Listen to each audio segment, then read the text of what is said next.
Hi YouTube, how you doing? This is Donna LC 4560 coming to you with my 184th video. This title is Having Children When You and Your Partner Are Broke is stress and struggling. Yes, having children when you and your partner are broke is stress and struggle. That's what it is, stress and struggle. The reason why I say that is because you meet someone, they barely working, say you barely getting by, then a baby come along a few months later. That's not nothing but a headache, stress, and struggle. 'Cause them pampers cost money. That milk costs money. And that's every 4 hours you gotta be giving that baby a bottle. Similac is expensive. And you got some babies, they're allergic to it. They can't even do Similac. They gotta do, I think it's called Enfamil, and that's expensive. Wick, if I'm not mistaken, been a long time since I had a child.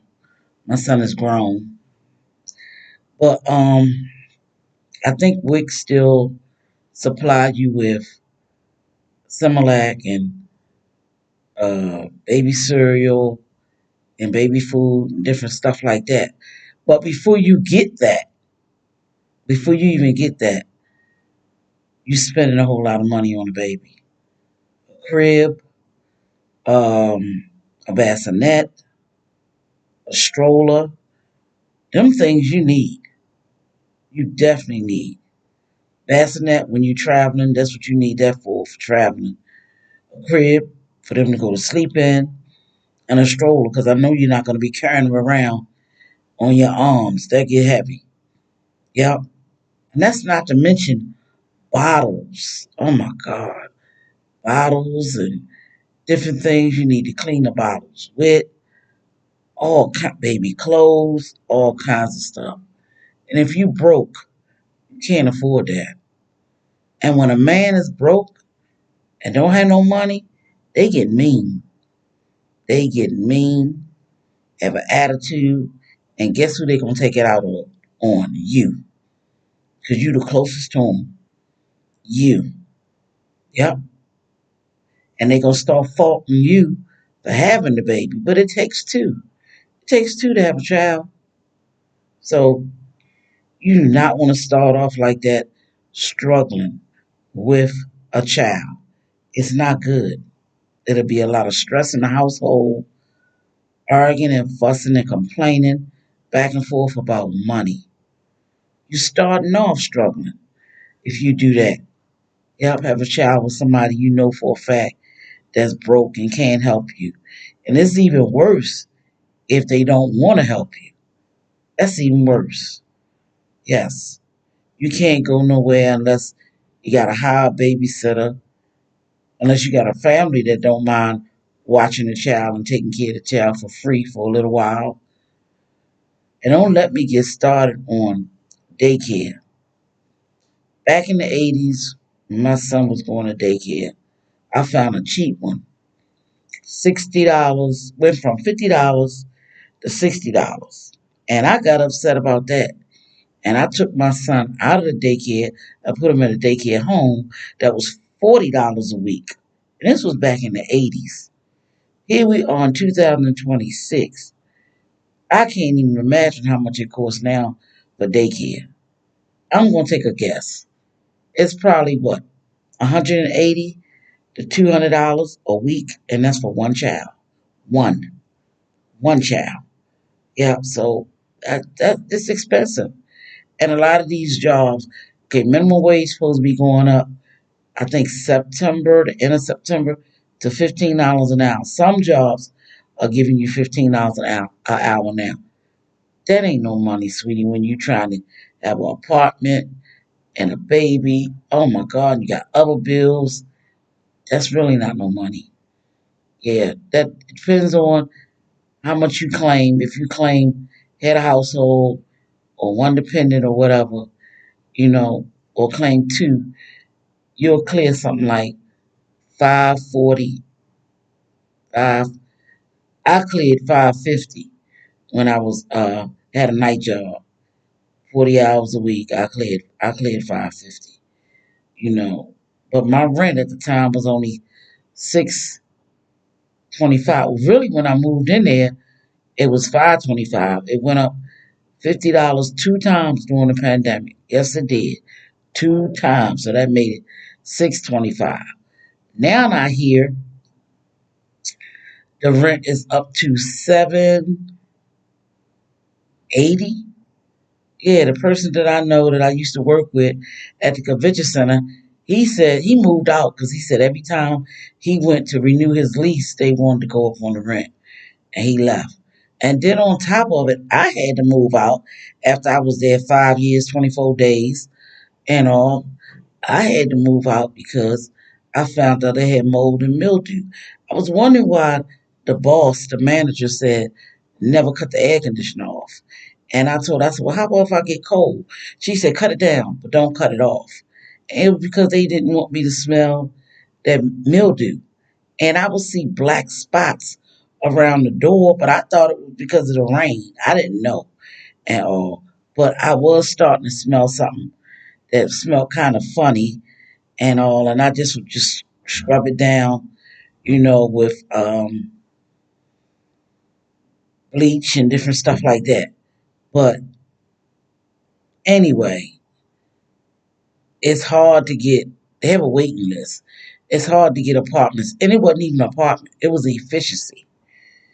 And whoever's watching this video that's down here in the Orlando area, y'all know the efficiencies I'm talking about. Talk about Maxwell Garden off of Orange Blossom Trail.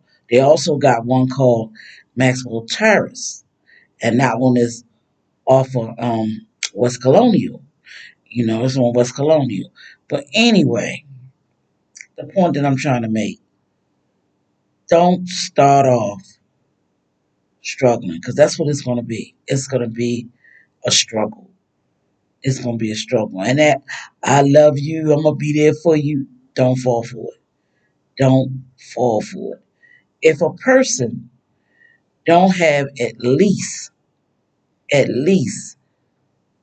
5 to 6 months rent in advance, it's going to be a problem because anything could happen. You could break your arm, leg. You're out of work for like what, 6 to 8 weeks, a lot of time 8 weeks. And you need money to cover that. The rent, the electric. Yeah. And these days and times, a lot of men get to talk about half. Yeah. They serious. They want to go half on the bills, but you end up doing the most. Because if you got a baby, you got to clothe it, feed it, put it to sleep, bathe it. I mean, clean the house. Oh, you doing the most. Because all that man is doing is going to work, coming back. He might play with the baby for 5 or 10 minutes. Um, and if he drink beer, get a beer out the refrigerator, kick his legs back and watch TV. And that's it. Paying half. Half supposed to be you go half on everything. Helping with the laundry, with the groceries, all of that. All of that. So that is a trap. I'm telling you, ladies, that's a trap when you start messing with a man and all, and he's broke, and you broke too. That's double trouble. You know, One of my earlier videos has the title is "Don't Marry Just for Love." That's one of my videos. Don't marry just for love, and it's true because when you marry for just love, you're blinded by love. You ignore a lot of red flags, and that is not good. And one of the red flags to ignore is dealing with somebody that's broke. And men are quick to say, especially the broke men, They are quick to say, oh, you're a gold digger. No, it ain't about that. When you get married or even somebody live with you or you live with them, you want to be secure and safe and comfortable. Yes, married for security. Yeah, I ain't saying go out and get somebody and all that's making high six figures. No, but get someone that you know for a fact. If something go wrong, they got your back. They can pay that rent and electric by themselves. They don't need your help. Well, you say, well, I can't pay it all by myself. They rent $1,000. I need your help. They letting you know right then. They can't provide. They cannot provide. And ladies, if you can pay it by yourself, why you need a man?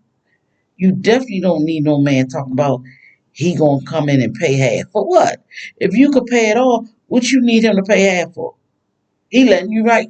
They know he can't pay it all. If he talking about he'll pay half. No, that ain't gonna work. That's not gonna work. And it might sound cruel, but it's not. It's not. Because if you could handle every last one of your bills by yourself, you don't need his little stick and half. Now, you can date him and y'all go out on dates, but just date. Don't take it serious.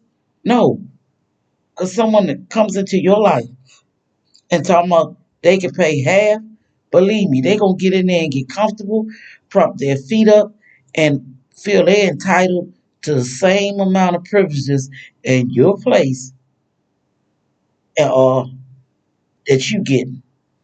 No, they're going to eat more. They're going to run your electric up more. They're going to take showers, longer showers, baths all the time. No, you don't need it. It's a headache. It's a headache. There's nothing wrong with dating. There's nothing wrong with that. Yep. And if you want to,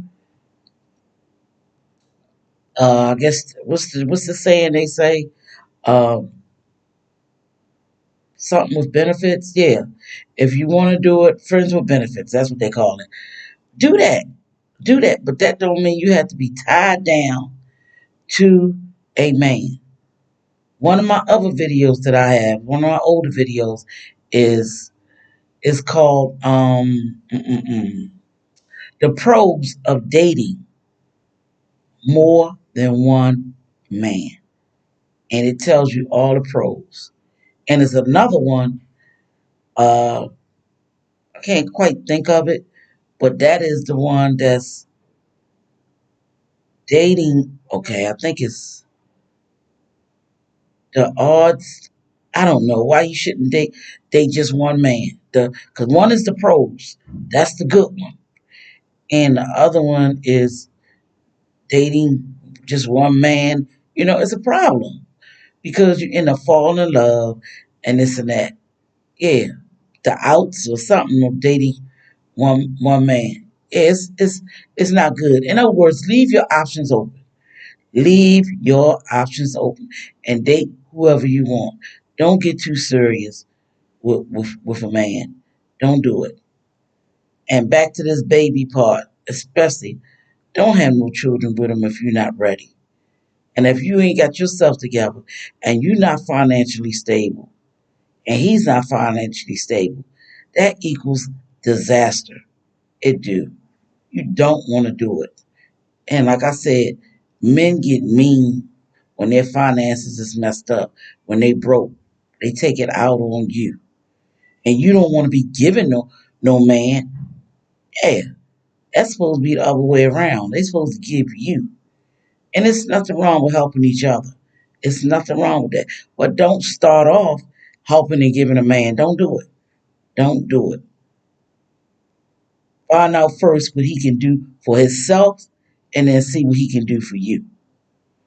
All right, then, YouTube. Thank you so much for listening. This is Donna LC 4560 coming to you with my 184th video. And I appreciate it if you subscribe, like, and share. Thank you so much. Bye bye.